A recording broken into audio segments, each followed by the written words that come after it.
Okay, thanks everyone. I hope you all got a bit of a chance to connect, and I'm going to pass it over to Muriel now to go ahead and get us started. Okay, you want to go? Yeah, thank you. So it's a pleasure to be here. It's really nice to see some of my past colleagues, still colleagues, in public health. So just so everybody knows, I moved to Oro Valley, Arizona, which is a little bit of a shock in Arizona after living in Oregon my whole life, but it is, I'm having a great time and I'm working on some projects and enjoying this. So it's great to see all you guys. Okay, next slide.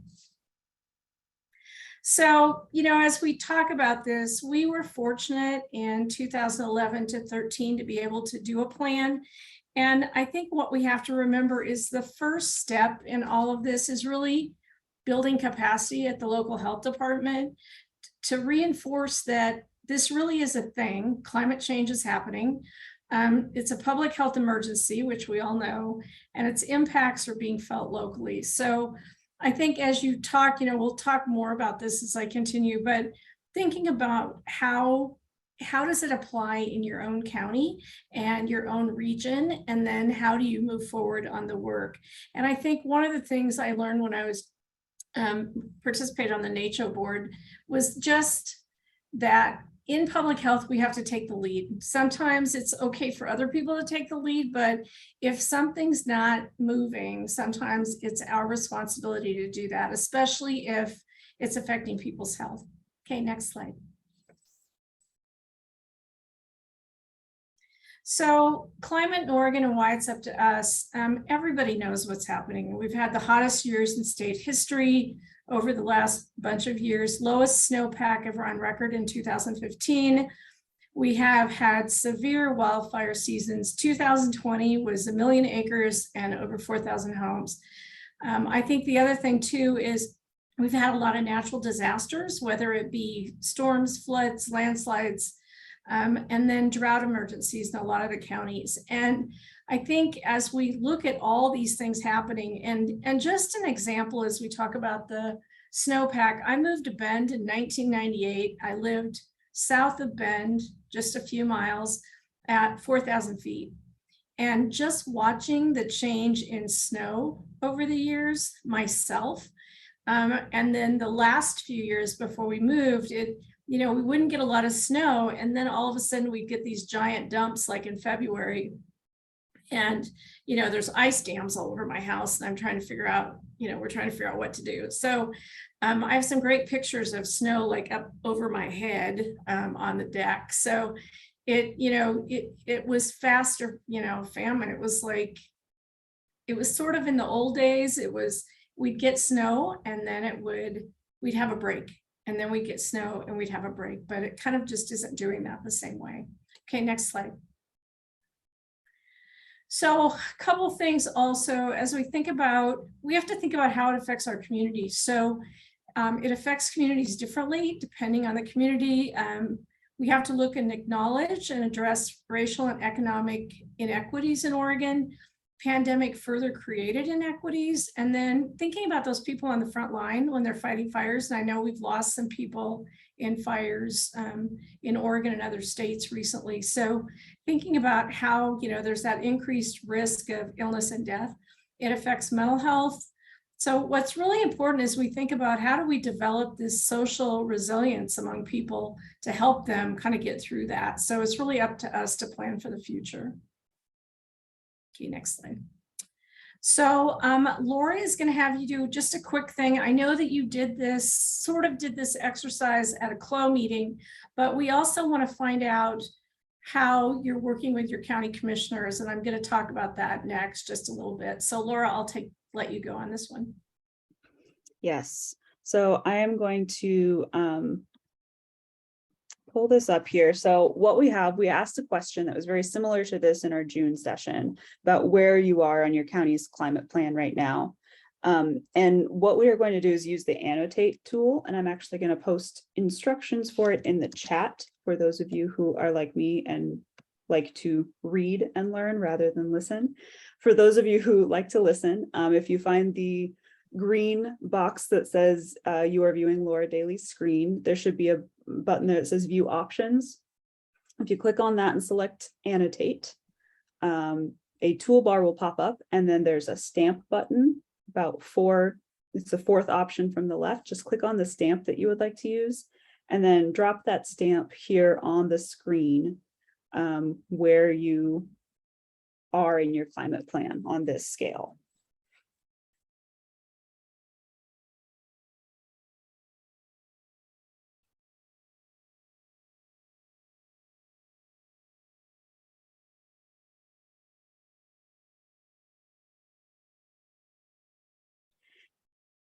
And then if you are clicking in places you don't mean to click, you can hit the little clear button on that toolbar. It's the trash can icon if you would like to clear your selections.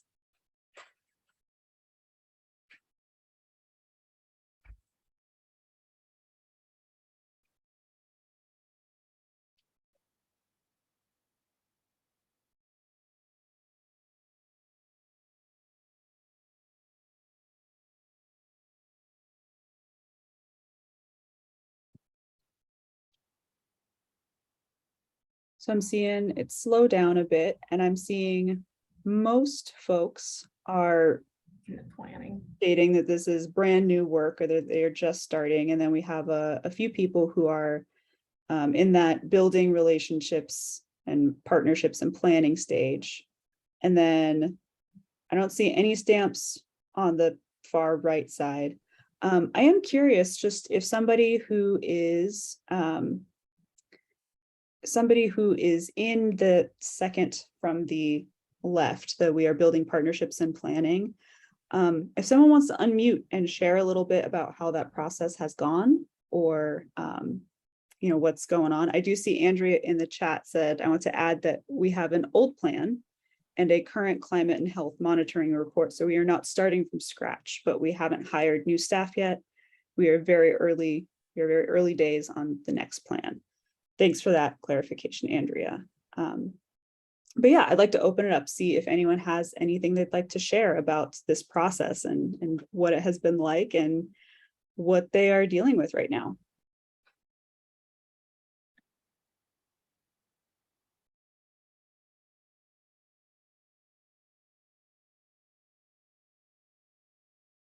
We have a quiet group today. Come on, I know you guys better than this. I can go ahead and report out a little bit. We are sort of in those initial stages. I'm just being brought into this, but I'm under the understanding we just hired there's a contractor that's going to be working on the regional climate adaptation plan. And I've been working with community partners on our individual response plans for each of our, working on our extreme heat, our cold weather, our air quality, and then trying to pull all these together. So, I mean, we are still in those beginning stages, but the collaborative partner work has started. So. And John, what county are you with? Benton County. Benton County, gotcha. Thanks. And one thing I would say too, just adding to thinking about what we did before, is that when I'm done with this, I think people will understand, like our county, when we did this and the other 4 counties that did it, I mean, seriously, our amount of money over 2 years, I think was only about $20,000. So obviously a lot of work fell on a few of us, but we were able to get all this stuff done. And there were not near as many resources back in those days as there are now. So I would also remind people that you really do have a lot of skills in your own department to be able to do this work. Okay. Oh, I saw Michael unmute. You can go ahead. Yeah, I can share. Michael Coiler with Marion County Public Health. We're kind of in that stage of building partnerships. I've reached out specifically to the Public Health Modernization funded CBOs that are specifically working on emergency management kind of climate specific work. And so it's really just kind of initially connecting with them and trying to get them involved in some of our emergency management work and planning that's going on.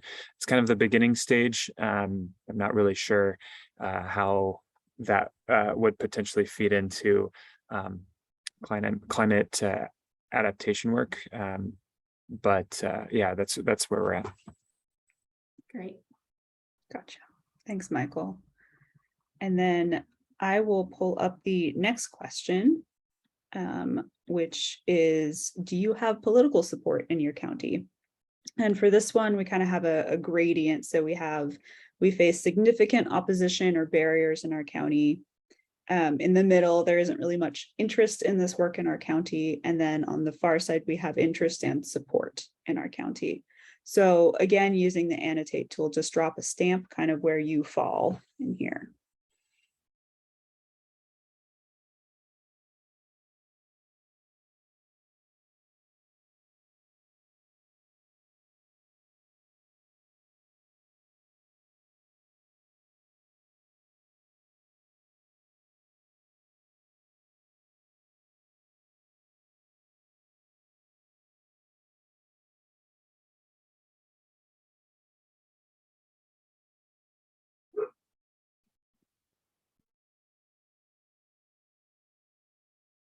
So this one's kind of across the board, and that doesn't surprise me.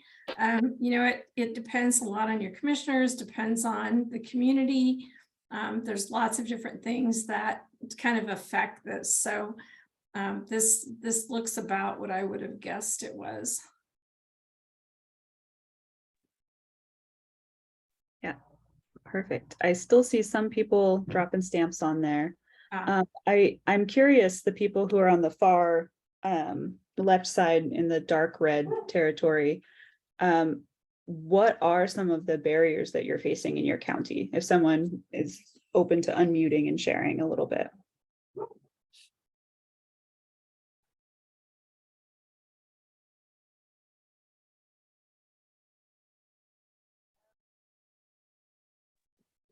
This is Sarah Poe in Malheur County, if I can just speak out. I wouldn't say that even though we're a really conservative county, we really haven't got pushback because we haven't done anything. And so part of this is just workforce. And so we did try and post a position with environmental health that would integrate this work between public health and environmental health, which are entirely different departments in our county. And instead of hiring anybody, because it was posted for 9 months with no response, we actually lost the environmental health director. And so we have even less capacity there to integrate. We've tried to talk about climate adaptation as extreme weather preparedness and kind of tuck it underneath public health emergency preparedness and liaison with our health equity coordinator to really prepare vulnerable populations. And in this safe space, I can tell you, it's not happening. It's just absolutely not happening. So I can't say that it's not happening because we get the pushback. It's not happening because we do not have the capacity. We don't have the resources. We don't have the training. We don't have the people able to do the work. So we're trying to get people who have never done anything like this and we're not seeing any training available to us either, to prepare somebody to come and do it for us at $16 an hour.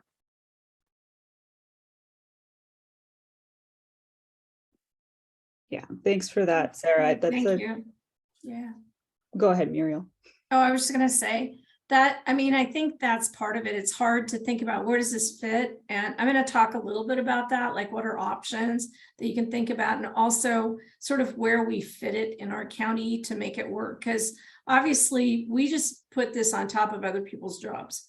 So we didn't hire anybody separate to do this work. So I'll talk about that a little bit. And I know this is a tough time to talk about that with just I don't even want to say finishing up a pandemic, but having to deal with the pandemic. So Jennifer, if you want to go, I see your hand. Yeah, and I would just add, it kind of, for us, like, depends on, political support. I was specifically told, don't use the language climate change. The commissioners will hate it. But if we say ecological shifts, weather trends, everything but the word, then that can change the amount of support. So just throwing that out there for others with conservative commissioners like me. Yeah, I see Krizia in the chat said yes, and Melinda from Harney also said yes. Yeah, language is really everything. important. Yeah, language is really important when you do this work. So I'll talk about that a little bit. And we still use the term climate, but I'll talk about how we connected it with other things so people weren't so crazy about it. Laura, can you hear me? Yes, I can hear you. Hi, Laura. Hi, Muriel. I just wanted to speak really quickly. By the way, Muriel, Joe, my director, has spoken very highly of you. So it is a pleasure to be here in this conversation. But I'm Krizia Polanco, and I work for the Umatilla Health Public Health Department here in Pendleton. And with my experience, I've been here for about 3 months. I'm from the East Coast originally. And, similar to what Jennifer was saying, I think that this conservative mindset is really the issue that I'm facing so far. This is a new kind of initiative for us in this regional modernization department that Pendleton has created, or the county has created. But yeah, we're definitely not allowed to use that type of language, right? I went to a meeting yesterday with the social worker Helen at Pilot Rock, and I was trying to tiptoe around the language, and eventually she was like, just give it to me. Like, what are you trying to say here? Like, just be upfront. And I love that she kind of just said, you know what, stop tiptoeing and let's talk clear. And, thankfully she was on board. But, when I have conversations with people within the community, specifically farmers, I think that, yeah, they just don't see it an issue at all. I think that they have, especially the older folks here, they have a mindset where they say, well, this has happened before, it's going to happen again. This is just normal. And that's the issue we're having right now. We are still in the process of creating meetings and trying to get those partnerships together. But I am interested to see how it would be, 3 months, 6 months from now, how that will look next year for us here in Pendleton and Umatilla overall. Thank you. Yeah, absolutely. And I think Jennifer said something in the chat that echoes what you were just saying, Krizia, of you get new commissioners all the time and you don't know where they stand. And so that is a challenge for sure. Muriel, do you want to move on to the next? Yeah, step? why don't we move on? Okay, let me get rid of the annotation. Thanks everybody for participating in that. I think it's helpful to kind of know where people are, and it helps me think about it too as I'm giving you information.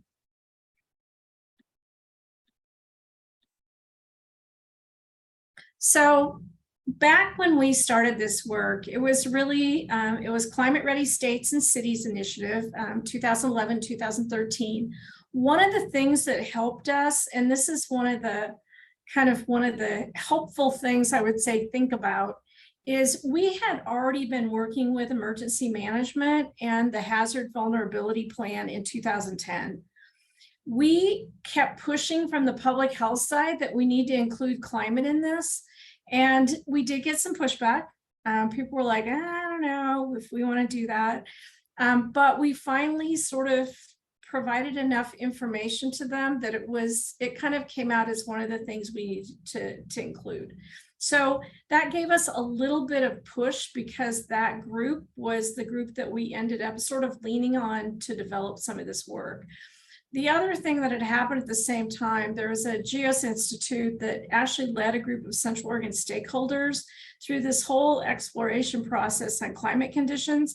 And they wrote a pretty extensive report and what was happening in Central Oregon. So that was part of where we got some of our data. The 5 counties in Oregon, as I mentioned, that were doing this project were Crook, Benton, North Central Public Health, Jackson, and Multnomah. And I will tell you, the same things you guys are saying were the same things we heard on the phone calls. It's hard to do this here. This is really hard work. The language is really challenging. How do we do this work? So what we tried to do was have regular phone calls, and sort of, we did some trainings in Portland to really think about how do you do this work in a little bit different way, and how do we support each other? So that was sort of one of the things that we did as we were doing this work. Okay. Oh, the other thing I do want to mention is there were 16 states and 2 cities that actually got funded to do this. And Oregon was one of the few that actually passed the dollars through to the local level. Some of my friends at NACHO were like, yeah, we didn't see any of that. So I do think it was helpful that we were able to get a little bit of kind of get started in some of this work due to those small dollars that we got. Okay, next slide. So you guys talked a little bit about who to hire.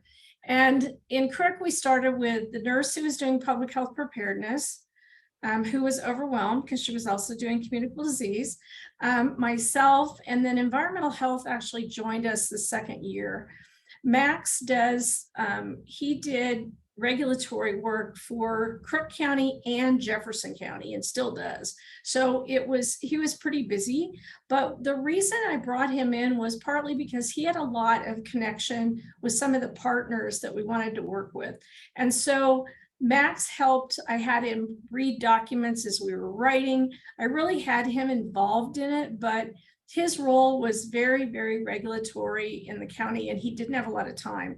So we had to be careful how we used it. He did attend all the emergency management meetings that we originally had. So that was really helpful because he knew some of the other partners. What would I do now? This is really about community organizing. This is about how do I talk somebody, well, I'm not even going to say talk somebody into, because you can't. I can't. I told Laura, I cannot have this discussion with my mother because she really falls into I love my mother, but she really falls into the thing of, oh, it's just gonna, it's a cycle. It's gonna go away. Okay. So I have not had a lot of luck. Anyway, community organizing, I think somebody who you have to do a lot of research and kind of understand the knowledge, and a public health background helps, but you really need somebody who's kind of a knowledge geek and loves to search out reports and pull information from them. And these guys were lucky because I was the director, but I'm kind of like that too. So I pulled a lot of the information for our original report. The other thing is somebody who understands the political nature. This is political. You can try to say it's not, but it is. And the country now is way worse than it was when we were doing this plan, as far as sides and kind of all that stuff. So you have to think about what's the best way to approach this, and include lots of partners. Okay, next slide. So this is a CDC process that actually the state helped us do the training on this. And it's really 5 steps. It's really looking at forecasting the impacts and assessing vulnerabilities, projecting the disease burden. So what's going to happen if you're talking about smoke and asthma, assessing public health interventions, and that's like the 3rd step I'll talk about. Then you develop your plan, and then you really look at how do we evaluate this all the time. So sort of as you're developing the plan, really think about your evaluation plan at the same time. Okay, next slide. So you have to gather all types. And Laura sort of laughed when I put this in here, but it's really interesting. In Central Oregon, if there are animals that are near, like a cougar in Deschutes River Woods or something, the first thing that happens is somebody sort of takes it out. And it is not that way here. It's you better live with the animals because you can't hurt any of, I wouldn't anyway, but you can't hurt any of them. So to give an example, coyotes run around this neighborhood all the time. Well, and I hear them because I'm by the wash. So I hear them in the morning. The bobcats are on the golf course, and they also as an example, one walked by the other morning. I was not home. I was in Oregon.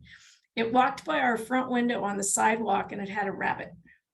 So they're fairly acclimated to, nobody's ever gotten hurt by these things. Now, the Gila monster that was on my patio, I sort of used a hose and tried to like scoot it away because I do have a dog, and those things are nasty if they bite, they don't let go.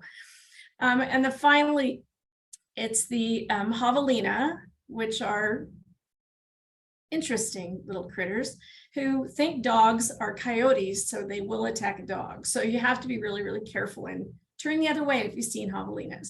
But all of these creatures live in our neighborhood, and they sort of, well, it's sort of like the who's the fittest to make it. But I think as we think about who we bring into the table, it takes all types to do this work. So it's thinking about who is missing and who do I bring to the table to help. So next slide. So working with county commissioners, this is the part about bring them all to the table and then how do I get people on board? I think the dominant way that we've talked about kind of climate change is to keep pounding the same arguments and asking people, why don't you accept this? I probably have said that to my mother, but it was not the right way to do it. All it does is trigger defenses. So I think you have to have a conversation that, try to have a conversation that you don't have raised voices and hurt feelings. And the way that I've sort of learned to do that is tell a story. So talk about, and in Crook County, we did this. We worked with our ranchers and talked about water. We talked about lack of water for recreation on Prineville Reservoir. We talked about, all those different things that affect them. And then it made it a little bit different because we're like, hey, we want to talk about how to help you and think about different ways to conserve or water or whichever. And you tailor your argument to them. You don't use the one that's always worked on you. You think about how it affects the community. Your local government really is the front line and responsible for a lot of decisions. So how can we get them on board to help us with this work? Local leaders can be innovative. I'm not going to say anything more about that. Some can, some can't. So really getting your leaders to help out, and no one is a better place to get the public on board than some of the champions in those places. And I think you appeal to their basic values, not yours, and take small steps. So an example that I'll use is the fires in 2020 really affected me, and they affected me personally because I grew up in Oregon. I used to live in Roseburg, so we floated rivers. So I floated the Umpqua River a ton of times, river rafting. And there was a fire in that corridor. I always drove up the McKenzie when I lived in Eugene, and there was a Christmas store that I stopped at every time I went over to AOC in Eugene and bought Christmas ornaments, and it's gone. So coming around the corner when I went to Prineville to see Katie, it was sort of a shock to come around the corner and the Christmas store is no longer there. And I had met the owner and talked with him every year. And then finally, Detroit Lake, where the other fire came down through Detroit, we had a boat on that lake. So it was like I had connections to all three of those corridors that got hit really hard by the fire. And so being able to talk about whether it's that or some other story. And one of the things I've used in the past is sometimes if you find a rancher or farmer or somebody who's really struggling because of the water or whatever, it's like have them be your champion. We had someone in Prineville, unfortunately, we lost him to cancer, but he was one of our best advocates for public health. And he was one of the ranchers in town. So I think you can think about who can I bring on board to help me and really appeal to their basic values, not yours, and then take small steps. Okay, next slide. So how do I start? It's all about partnerships, and these were some of ours. So we had the sheriff's office, we had emergency management, we had search and rescue. So you can tell it kind of started from the emergency management group, and then we added other people. So We had the hospitals involved, we had fire and rescue, American Red Cross, and then we tried to include some other community-based organizations. We didn't have a lot in Prineville, but we included on some of the meetings, we included Chamber and some other groups to try to get them engaged. And I think part of it is thinking about who you can tell your story to, and then who can come and help you tell that story. Okay, next slide. So Laura is going to take this one, and we just want you to do a little brainstorming activity. Yes, and I'm going to post in the chat. We're going to switch over to a different medium. So the link that I just put in the chat, you can go ahead and click that. Or if you would like to use a different device, if you're on a small screen like myself, you can grab your phone and just put in www.menti.com and then enter that code that I have there in the chat. And I'm going to pull this up. So you should all be able to see that now. And the first question that we would like to hear from folks is just, who would you invite to the table in your community? And once you navigate to the spot where you can put answers in, you can put an answer in, hit submit, and then you can keep putting answers in, and they will go by on the screen here. We will kind of call some of them out as we go. So I see people putting answers in already. ODF is one. City manager is a good idea. Mm-hmm. Muriel, I'll let you go through and okay, fisheries, farmers, port. Yeah, it kind of depends on where you're at in the state, obviously. CBOs of vulnerable populations, emergency management, forestry, we had them, farmers, healthcare is important. Healthcare, think about, especially with the smoke, some of the asthma issues, ranchers, tribal representatives, emergency management, Spanish speakers. Got emergency management a couple times, which they are important because of preparedness and being able to put it into the hazard vulnerability plans. Popular local residents. I like that one. That's sort of that whole idea of find the champions that can help you with this work.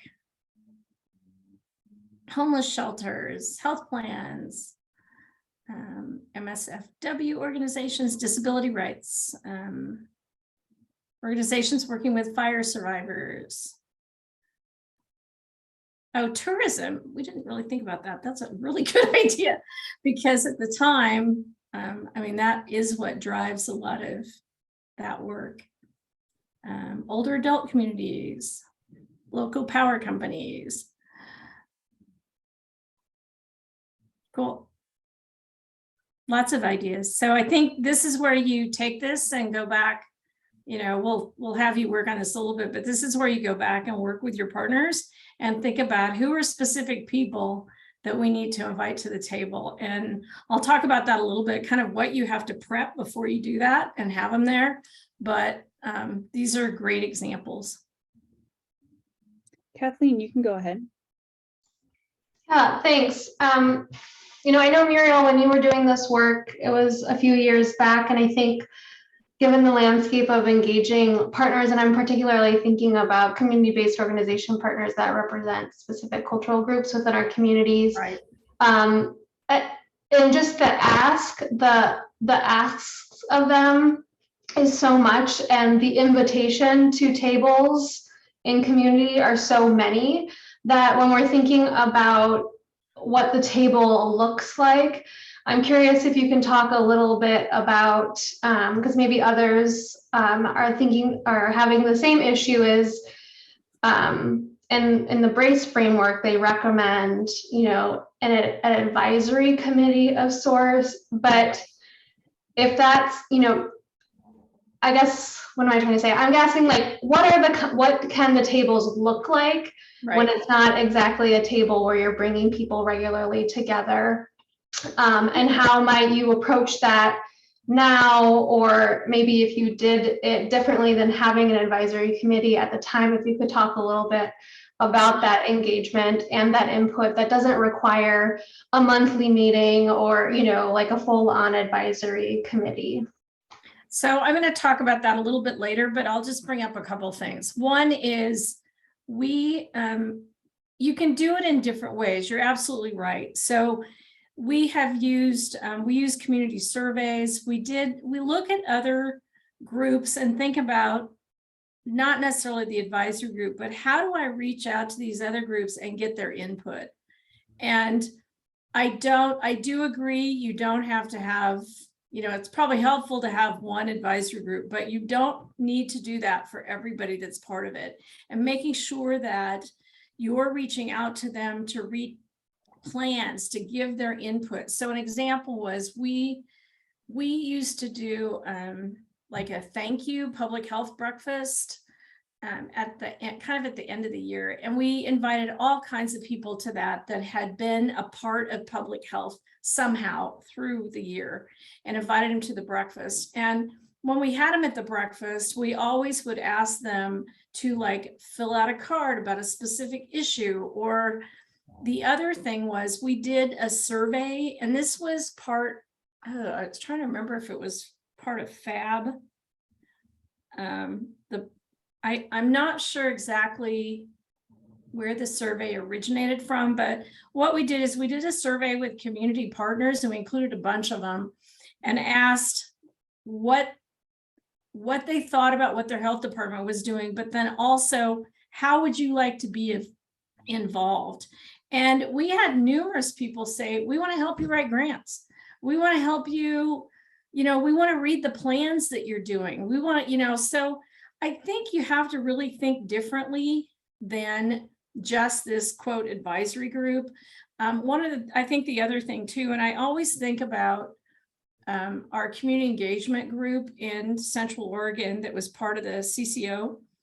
And some of the people at that group who were some of the Medicaid population that were part of that group, and they had to have a certain percentage, they were not comfortable at those meetings.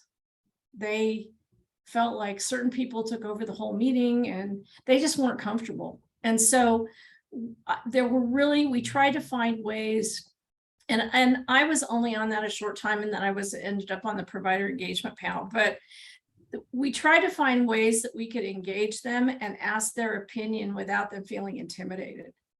And I think that's the thing we have to think about, like, what's a different way to gather information without always having these meetings that nobody can come to. So that would be my, just over years thinking about how to do it. Did that help? Oh, I think she's on mute.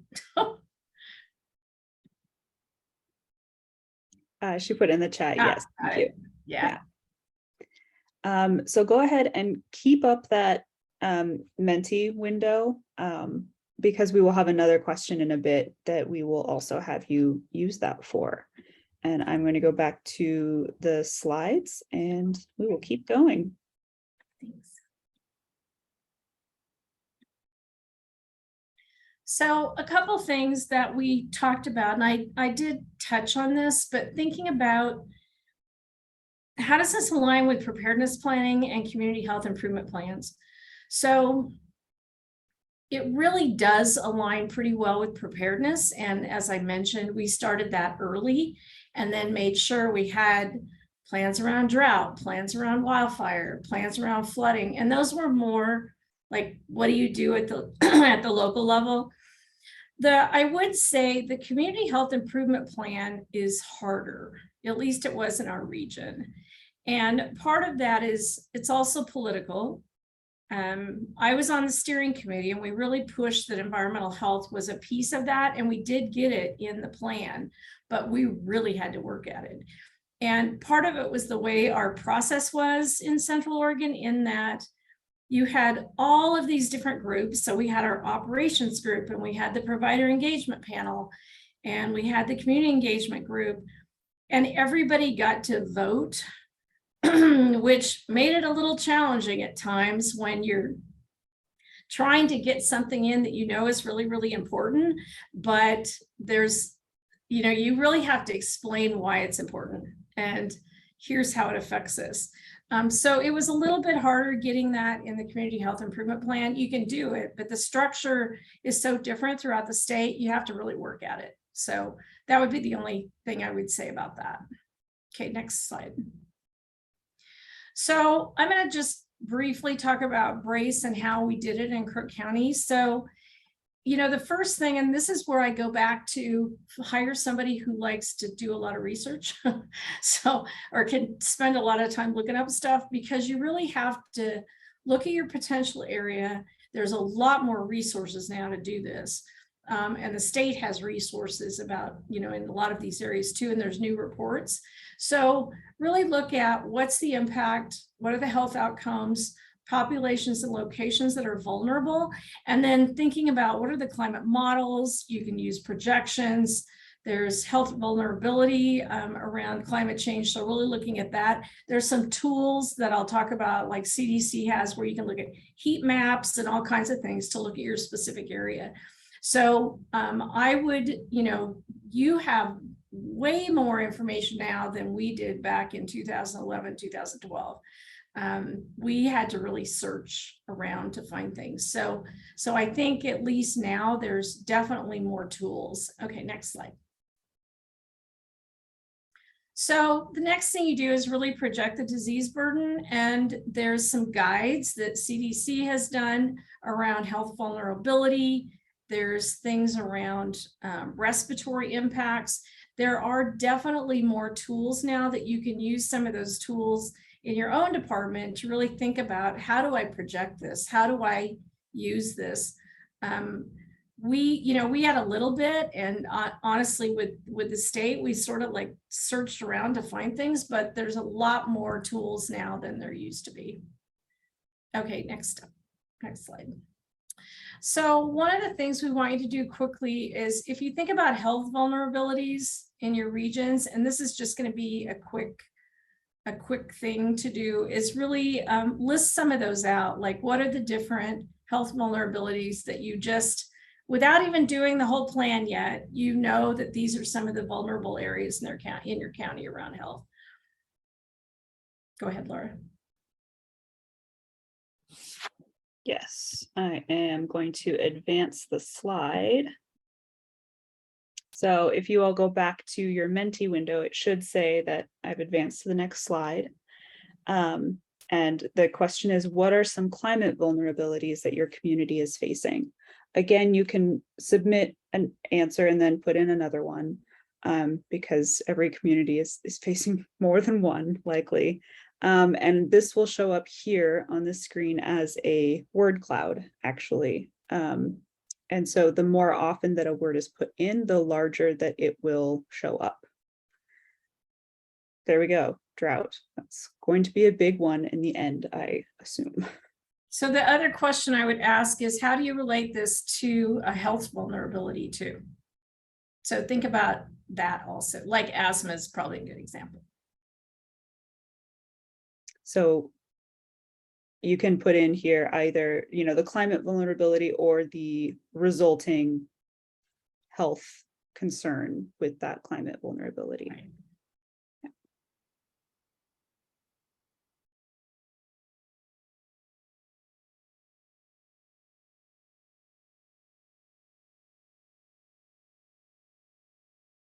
Yeah, housing loss from fire was a big one, that 2020.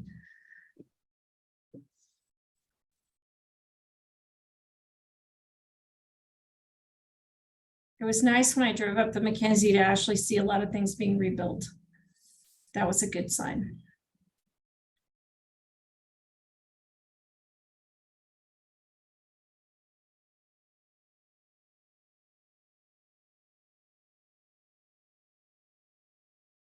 I know, I'm looking sideways. That's right.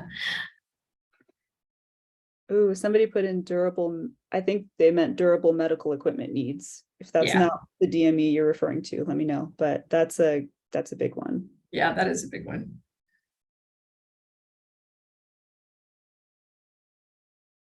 Got Yes, it. Thanks, durable Jennifer. medical equipment. Yeah.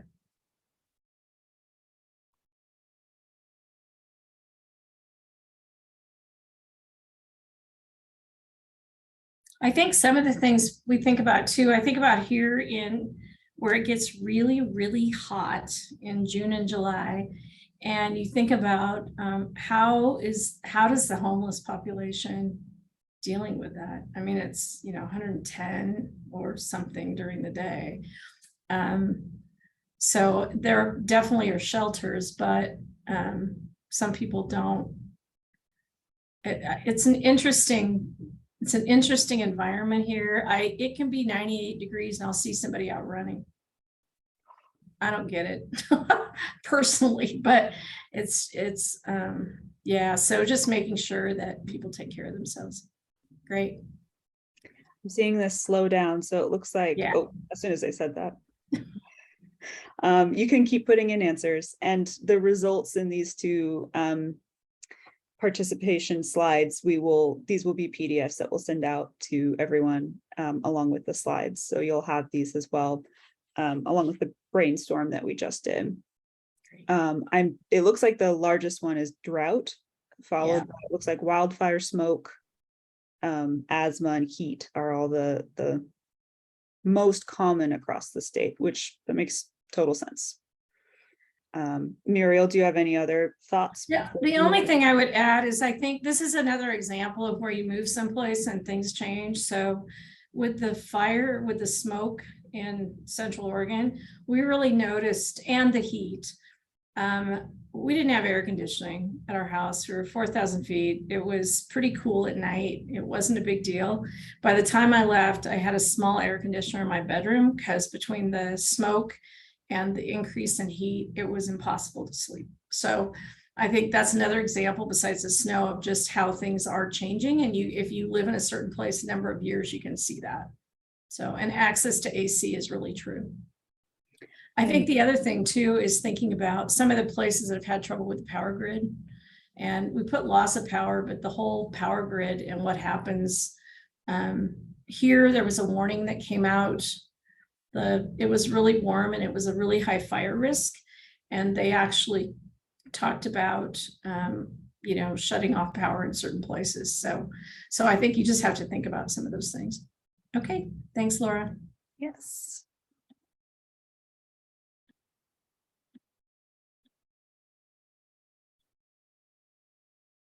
So what we did in Crook County, as I mentioned, we did a ton of research. We looked up everything we could find. We gathered partners.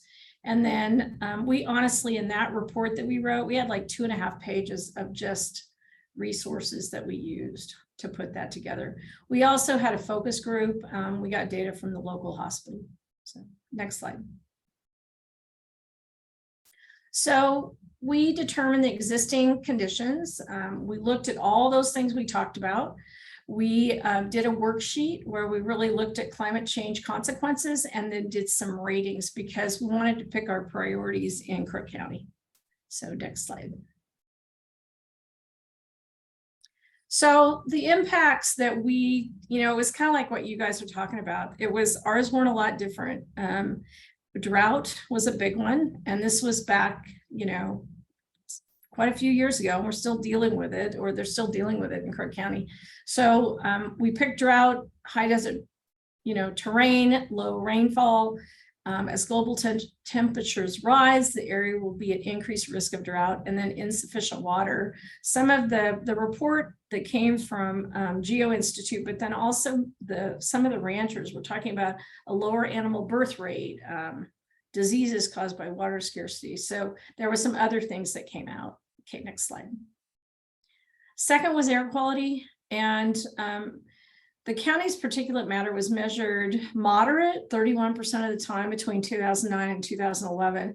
Part of it was there were so many wood burning stoves and also wildfires. So there was an increase in asthma rates. The couple things that did happen during that time frame was the city did have a program where they were replacing the wood burning stoves for people and using a better method. So there were some things that happened. The other thing that the city had to really look at, where are we putting the monitors?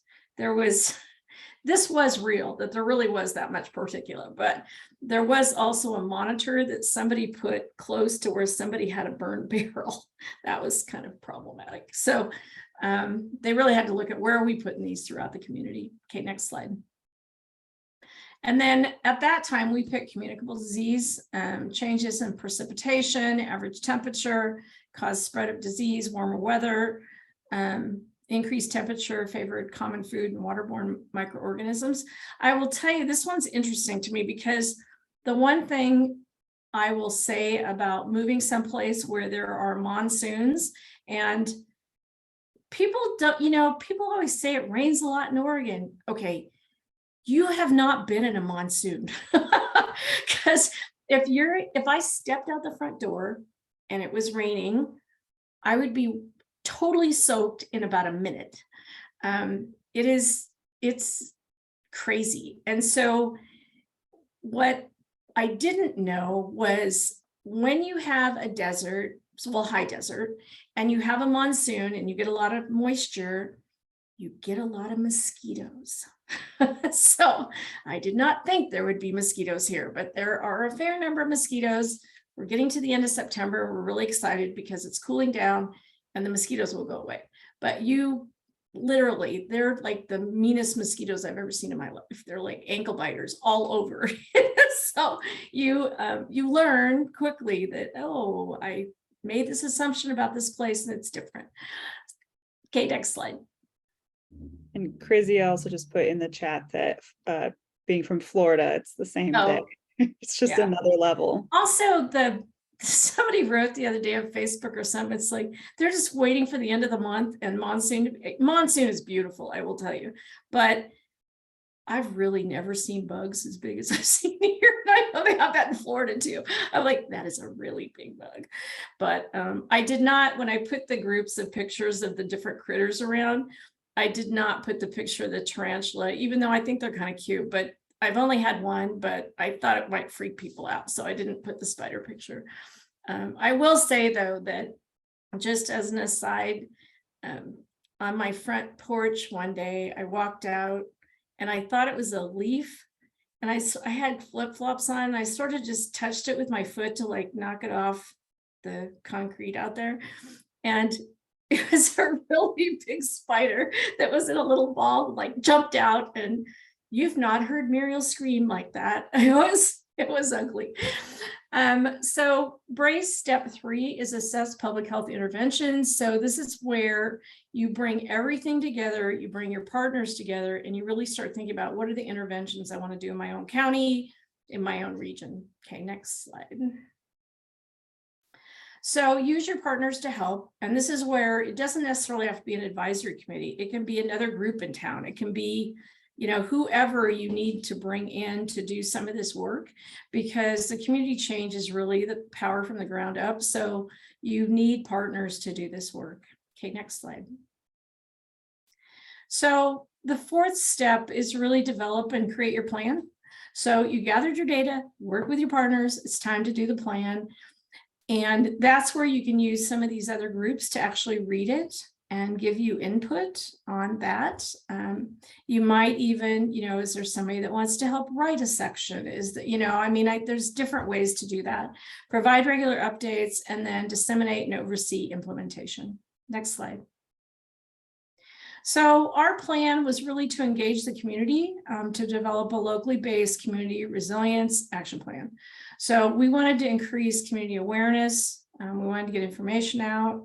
We wanted to think about, this is where we really connected it to preparedness, because we thought about community resilience and how do we get people prepared for emergencies in general. So that was one of the things that we talked about a lot when we were doing community presentations. Okay, next slide. So again, collaboration and coordination, incorporate the community change or the change plan into the emergency management work group and add partners as needed. And then we had monthly meetings for that one advisory group. Okay, next slide. So again, we talked about kind of who's missing at the table. And you sort of did one like this, but think about it from the perspective of what are some other specific things in your own community that, or people in your own community that you would want. And I think this is the one where we're dividing into preparedness groups, right, Laura? I think that's a little bit further on. Oh, never mind, it's further. Okay, on this one, we're gonna move to the next slide. And then I will let Laura take this one more time.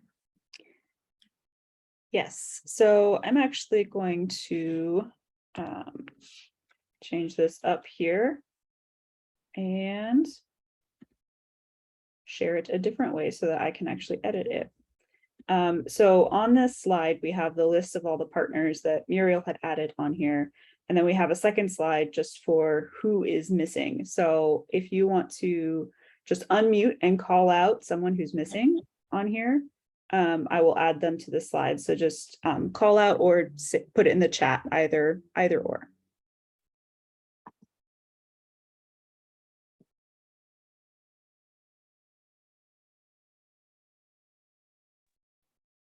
Have we put any of the extension offices in there from the universities?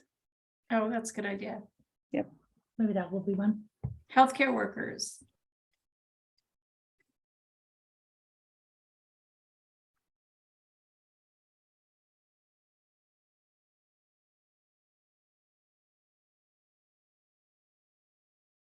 I think the other thing too, and I just had this conversation down here because we're putting on a, of course I'm on the Government Affairs Committee at Sun City, but we're doing a thing on water and we're inviting some of the experts from University of Arizona.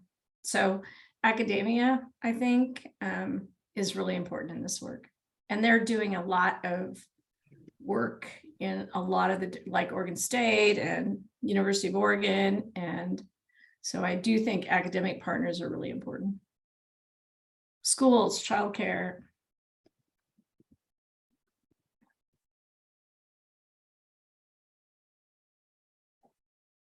Part of the reason we're doing this is it just gives you more food for thought on who do I need to invite as I'm thinking about this, and then thinking about what are ways that we can reach out to these groups. Michael just put in older adult communities, so that's on there. Yeah. Like Sun City. It's true. Okay, I got some good Okay, additions. thank you. Yeah, that just gives you a few more ideas. Oh, social services, food banks. Oh. Yeah.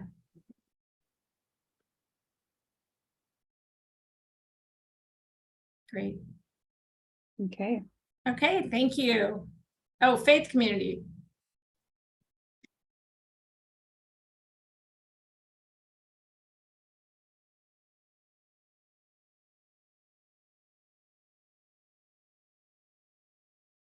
Okay, I'm going to advance this to the next slide. If you have more suggestions, feel free to put them in the chat and I will save the chat and add those later. So we'll go back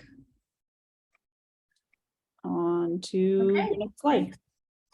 So one of the things that's important is how do I get my message out to my community? So thinking about your websites, thinking about your plan, links to air quality information, promote community education on the effects of climate, and you can use different language. I did write climate change here, but you can just say, I mean, there's all kinds of different ways that you can say it instead of having to use that word.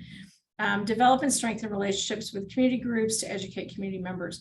One of the things that we found that was helpful in Crook County, it wasn't just for this work, but work in general, is we actually I had one of my staff members happened to be the preparedness coordinator later on, it was Vicky, attend the faith-based group meetings in Crook County.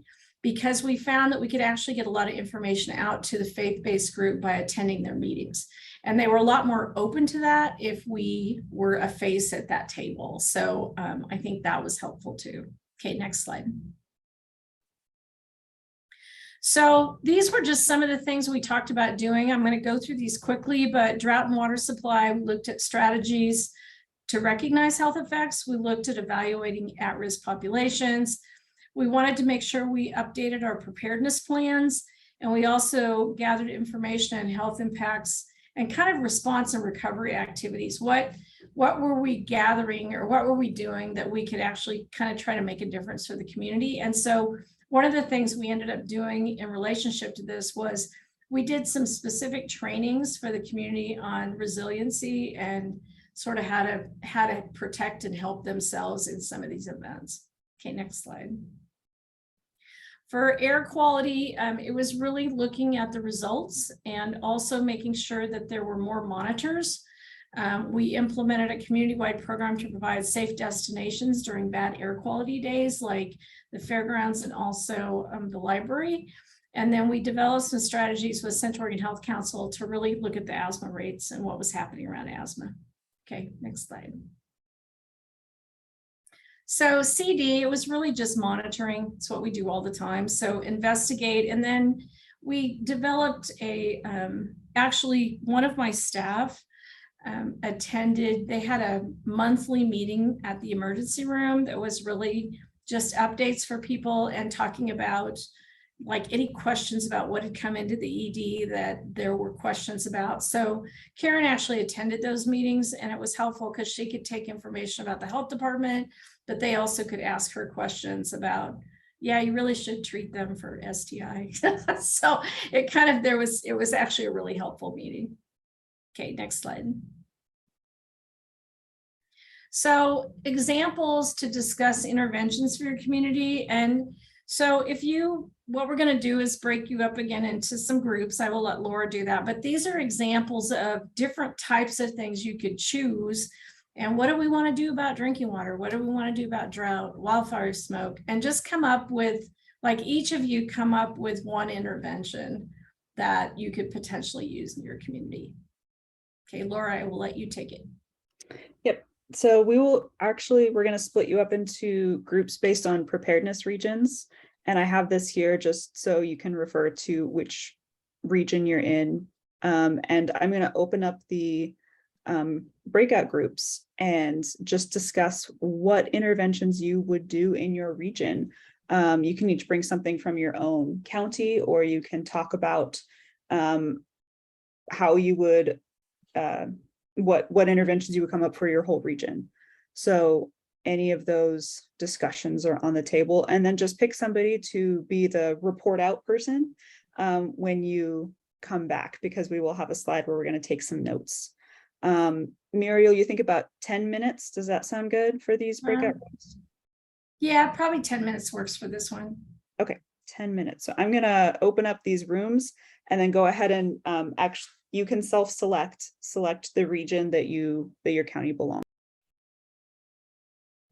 Okay, I think we have most people back now. So we just have this little thing to fill out and send out with the slides. Region 1, which I believe is Clatsop, Tillamook, I think is in that region, then Washington, Columbia, Multnomah, and I think Clackamas as well. Did you all have any interventions you came up with that we should put in here?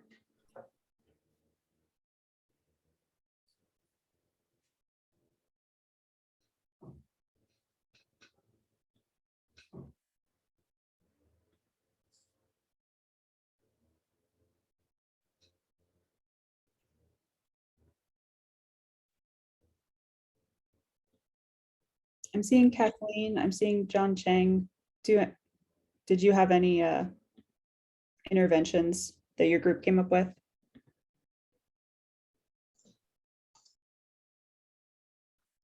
Sure. I guess I can share, or go ahead, John. Go ahead. No. You go.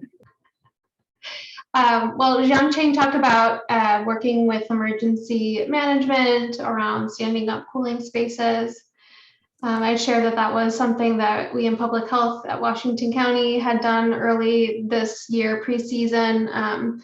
We redid our heat response plan for the county and utilized the National Weather Service's heat risk tool to adapt, update our activation thresholds. And I think that was also done through the Regional Disaster Preparedness Organization that we have in the Tri-County area. And so Clackamas, Multnomah, and I think Clark County have, and Clatsop, someone can correct me, have similar activation thresholds and actions that go along with that. We'd also talked about, or I had mentioned, for us in Washington County, one of the things that we're thinking about is, cooling spaces really capture a very small percent of our population during an extreme heat event, and most people prefer to shelter in place. And so we're really thinking through what are the strategies that we can deploy that really more and aligned with what people are wanting to do during an extreme heat event, and who we work with, and kind of even more upstream, but what are our policies that we have in place. I'm even thinking just like urban canopy type policies or work around urban heat island interventions. And the state did a lot of that following the heat dome around apartment buildings and AC units, and then the funding that OHA has to get AC units out. And so I think there's a lot more tools in the toolbox, but thinking through what that looks like for our community specifically. Thank you, Kathleen. Region 2. Hi, this is Sarah Boudreau with OHA, and I agreed to report out for Region 2. So this group talked a lot also about warming and cooling centers, really sort of noting that what is lacking is an integrated response for public health and emergency management. So building toward more collaboration, also more work with community partners and getting them involved in planning. I think, specifically for warming and cooling centers when they're going to be stood up or opened, but more broadly than that as well. And the group also talked about co-locating FEP coordinators to make sure that those positions, perhaps physically sit with emergency management for, some time each week, or find other ways to connect across public health and emergency management to start building those collaborations and integration. Thanks, Sarah. Okay, Region 3.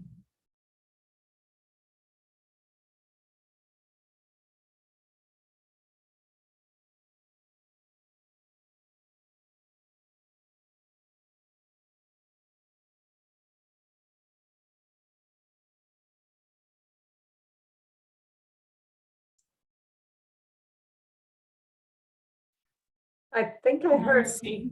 yeah, I think I heard from a couple of OHA folks who popped into Region 3 that there might not have been anybody in that room. Is that right? Okay. Gotcha. Okay. Okay. How about 4? Oh, is there a 4? There's no 4. Region 5. I'm yeah. Hi, I am in Region 5. We also had someone from a different region get joined to our group. I am the only Region 5 person, and I took a break right before that slide was popped up, so I don't really know what the question involves. So I've asked in the chat what the question was. Gotcha. Sorry about that, Emily. Yeah, we were just having people discuss some interventions in their community for something that they identified. So it was very broad, but that's fine. I think there weren't that many people in Region 3. So yeah. Region 5. Oh, I was talking about Region 5. Oh, okay. You're right. Region 6. Here we go. Hi, this is Trish. And anyone can add in. In our region, we had a grant writer working with Oregon State Extension Office. They've added additional air monitoring systems in the region. We've also had some regional events, not events, but planning events with PSPS, the Public Safety Power Shutoff. We've done that every year now. We in Hood River have been looking at all hazards planning and just doing that kind of thing. I know that Wasco County just had their Get Ready the Dalles event that is a community partner supported preparedness event that's done annually. And I believe Shelley said that that is sponsored by the power companies. That is correct, Trish. Good job. Thank you. And also in Wasco County, we have an active climate resilience task force that's starting to develop plans for our region. That work is just getting going, but we do sit at the table on that. Great.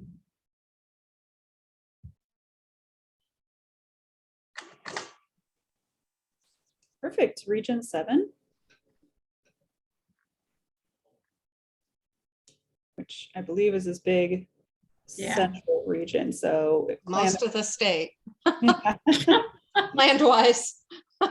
Klamath, Deschutes, Jefferson, Crook Lake, Harney, Grant, and Wheeler, if anyone wants to jump in.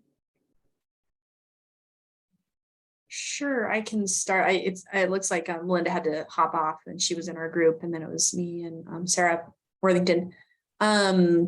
So we were talking a lot about like cleaner airspaces, working with entities to get air scrubbers, and further than that, making sure they know how and when to operationalize those, because just dropping them off and checking the box wasn't the perfect fix.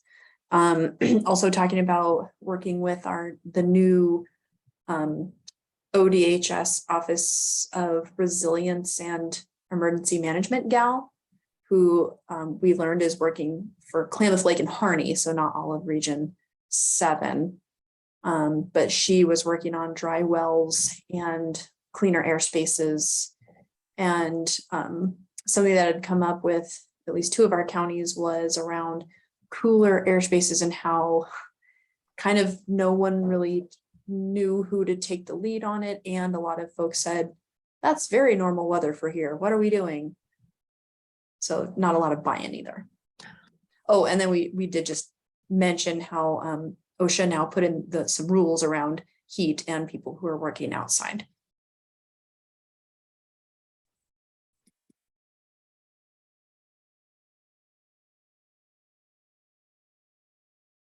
Gotcha. Thanks, Jennifer. And then Region 8.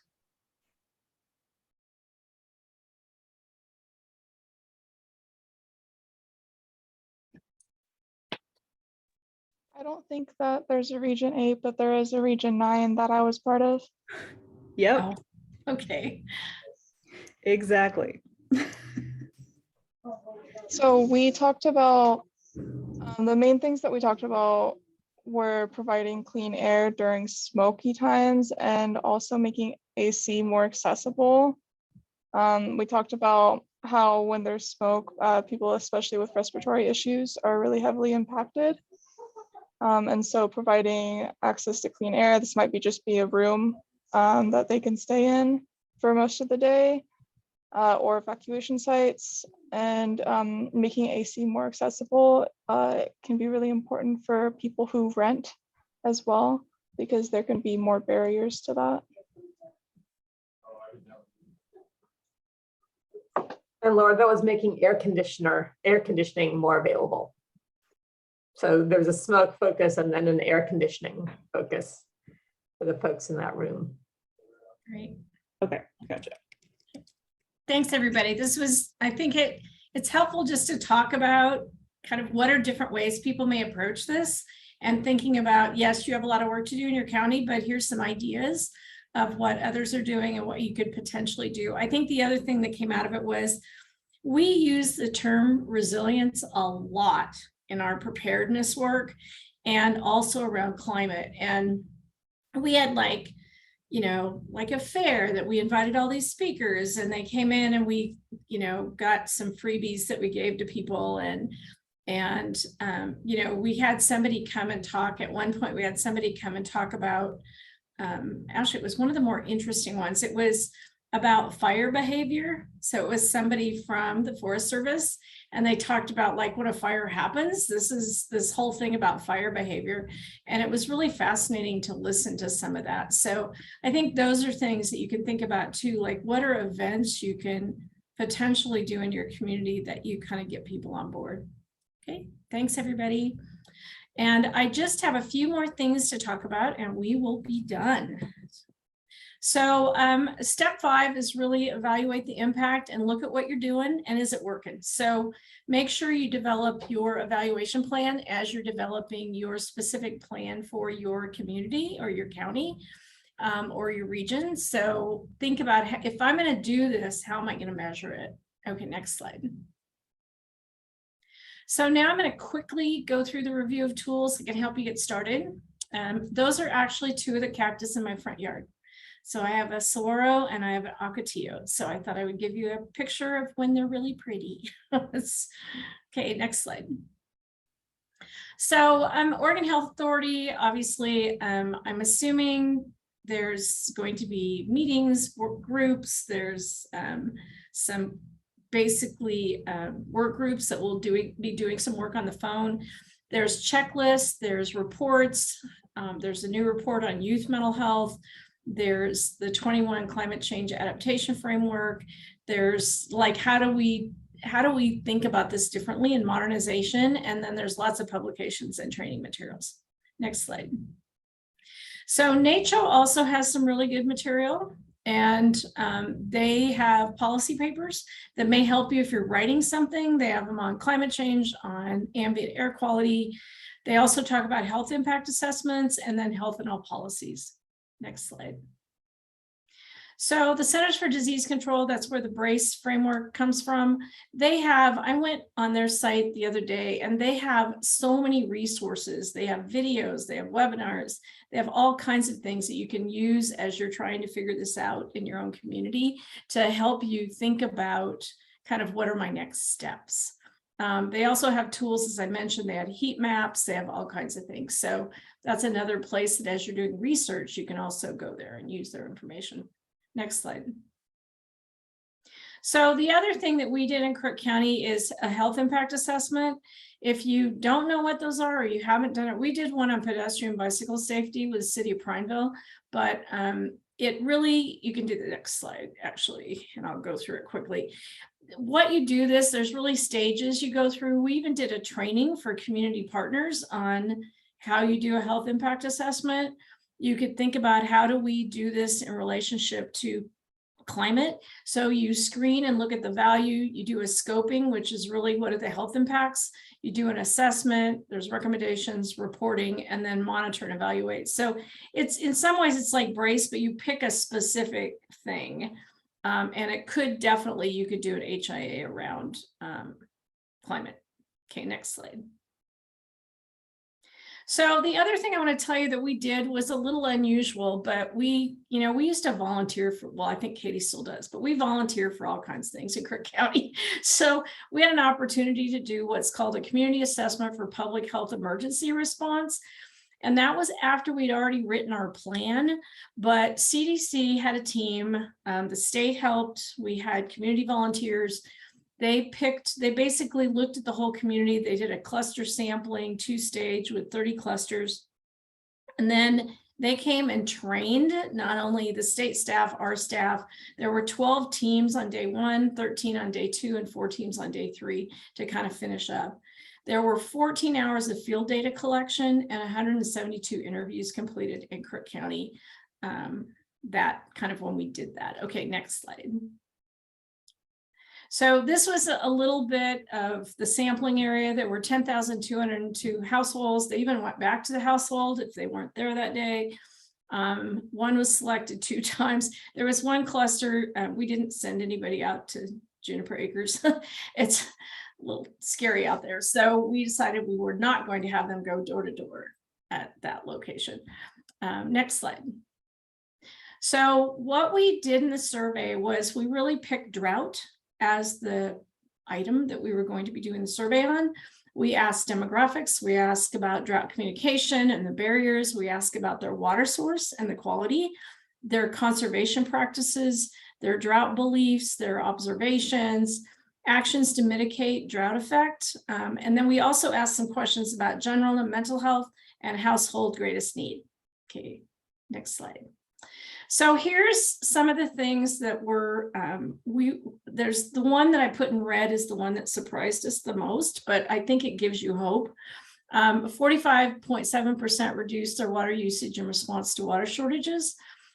We did have to tell people it's probably a good idea to wash your hands, but 15% decreased for a shorter time or did it less when there was a water shortage. 8.7 created a system to capture or reuse water. Majority of the households practice wildfire mitigation. 24.8% reported awareness of mitigation programs in the area. 63% of those households that we had surveys done believe drought is caused by climate change. Now I'm talking rural Crook County. So people would, I was even really surprised by that. But I think that's important to think about. We make assumptions sometimes, like nobody thinks this is real, this is what it is. But if you actually get out there and do some surveys, you might find out things are different. 40% had concerns about swimming, 24% more mosquitoes, and then 16.7% said the drought negatively affected their peace of mind. Okay, next slide. Now it's your turn. So I think this, I tried to give you like a taste of here's what we did, here's some tools. This, you know, I just want people to understand you really can't do this yourself. This isn't rocket science. This isn't, you know, there's a lot of data, but if you have people that are excited about this and they understand community organizing, they understand sort of that work you can do. This is public health work. So how do we do that? Yes, there are some barriers around potentially the political side, but I think there's ways to do this work. And we did it even, and it was political. We had people push back, but at the same time, we were able to do it in Crook County and write a plan. So gather your peeps and figure out what's the best way to do this in my community. Okay, I think last slide. It's me. Thank you. Best of luck. And I'll be working with the state if there's, you know, kind of other things that people would like information on. But this was, you know, I just want people to understand this really is doable. If Crook County and the other counties that did it could put together a basic plan, it definitely is, you have the ability to do it. You guys all do. So I think I'm done. So thank you very much, and we'll take any questions. Thanks, Muriel. You got a bunch of people in the chat thanking you for doing this session. And great. I just want to flag for everyone on this call that Muriel is contracted with OHA to do this session, but then also provide a little bit of support. I'm not quite sure of the timeline on that. I would look to Sarah Boudreau for how long that is available. But Muriel can provide some advising for regional meetings and collaborations around climate, as well as participate in the climate and health community of practice, and, you know, offer guidance there. Sarah, did you want to add anything? I think the contract is through the end of the year.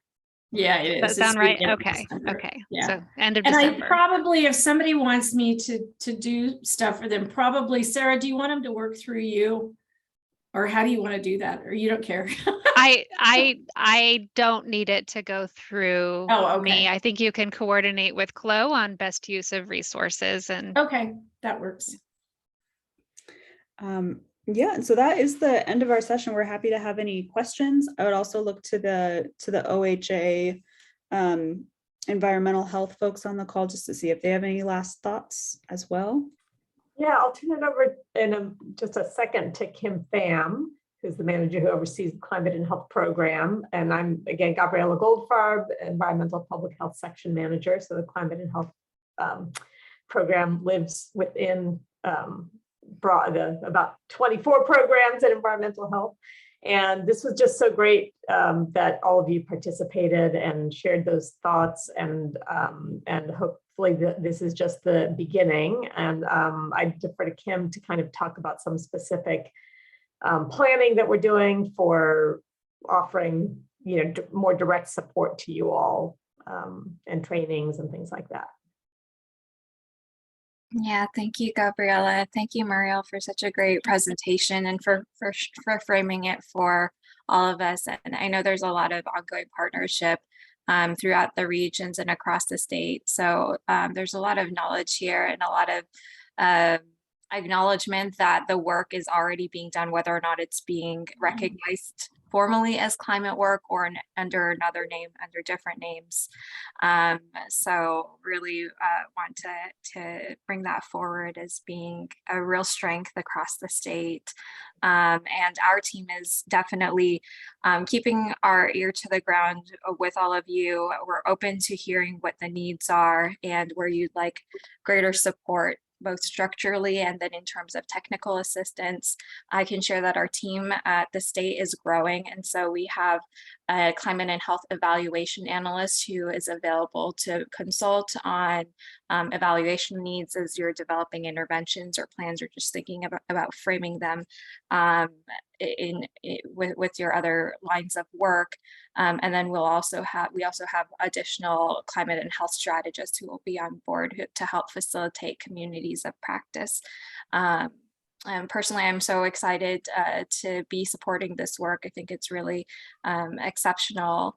And I know Oro Valley very well. I grew up in Tucson, Arizona, which is the larger metro area, and worked for Pima County developing their climate and health work, which is that local jurisdiction. So understand some of the deep challenges associated with being in an under-resourced area and in a highly developmental area where you kind of need to align with sustainability and emergency preparedness and other frames of work in that public health sphere. So I'm really looking forward to working together with all of you. And I'll turn it back to you, Gabriella. Yeah, there's a question in the chat about doing more of these, and I think that's our hope. And Laura, I guess I defer to you to let us know that, about things that Chloe, envisions in terms of doing more of these formally. I think at a certain point, we also will be offering, through this venue or separately, opportunities to learn and get together and share. So yes, more to come for sure. Yep. And I would just add that at the end of this session, when you exit the call, a survey link should pop up. Definitely give us some feedback about what you would like to see going forward. And when we get that feedback, we can try and start planning other sessions. So I think with that, thank you so much, everyone. Please reach out to us if you have any questions, and expect a follow-up email shortly with the slides and all of the information, and Muriel's contact information if you are interested in chatting with her about something that your region needs. So thank you. Thanks, everybody. This was a great opportunity, and it was really fun to share that work because we really we had a great time doing it. And it was I think as I was putting this together, I was trying to think if I was new at this and wanted to have an idea of how to do it, that's sort of how I tried to put it together so it could really help you. So anyway, more to come. So thank you so much. Thank you. Everyone. Bye. Bye.